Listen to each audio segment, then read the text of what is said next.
PSI NK Pandya દ્વારા થયેલ ફાયરિંગનો મામલો. એસીપી ભાવેશ જાદવ નિવેદન. યુનિવર્સિટી રોડ પર આવેલા સમન્વય સુલભ એપાર્ટમેન્ટ ખાતે બન્યો હતો બનાવ. પીએસઆઈ પોતાની રિવોલ્વર સાફ કરતા હતા તે સમયે મિસફાયર થયું હતું.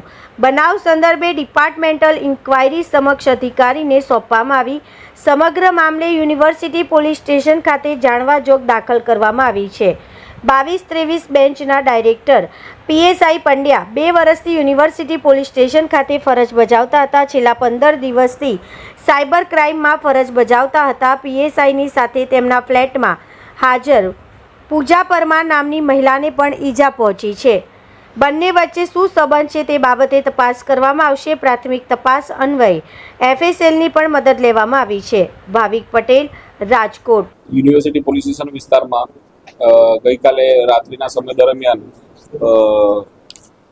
યુનિવર્સિટી રોડ શિવશક્તિ કોલોની સમન્વય સુલભ એપાર્ટમેન્ટ એ વિંગ ફ્લેટ નંબર 404માં બનાવ બનેલ છે, જેમાં ફાયરિંગ અચાનક આકસ્મિક રીતે નીતિનભાઈ કરુણાશંકર પંડ્યા એટલે કે એનકે પંડ્યા પીએસઆઈ જે હાલમાં સાયબર ક્રાઇમમાં છેલ્લા 15 દિવસથી ફરજ બજાવે છે અને અગાઉ યુનિવર્સિટી પોલીસ સ્ટેશનમાં હતા, તેમના ગ્લોક સર્વિસ રિવોલ્વર જે પિસ્ટલ છે એમાંથી ગ્લોક પિસ્ટલમાંથી આકસ્મિક રીતે સફાઈ કરતા ફાયરિંગ થયેલું. તેની અંદરની ગોળી નીકળતા તેમને હાથના ભાગે ઈજા થયેલી અને ફ્રેક્ચર થયેલું અને ત્યારબાદ ગોળી રિકોશેટ થઈને તેમની સાથે હાજર પૂજાબેન મહાવીરસિંહ પરમાર છે તેમને ગોળી પડખાના ભાગે વાગેલી અને આ બંને સારવાર હેઠળ છે અને આ બનાવ બાબતે જાણવા દાખલ કરવામાં આવે છે અને આગળની તપાસ પીએસઆઈ કરી રહ્યા છે.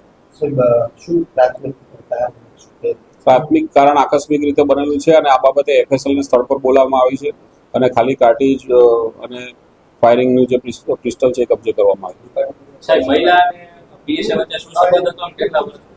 એ જાણવાજોગ અનુસંધાને તપાસ કરનાર અમલદાર તપાસ કરશે.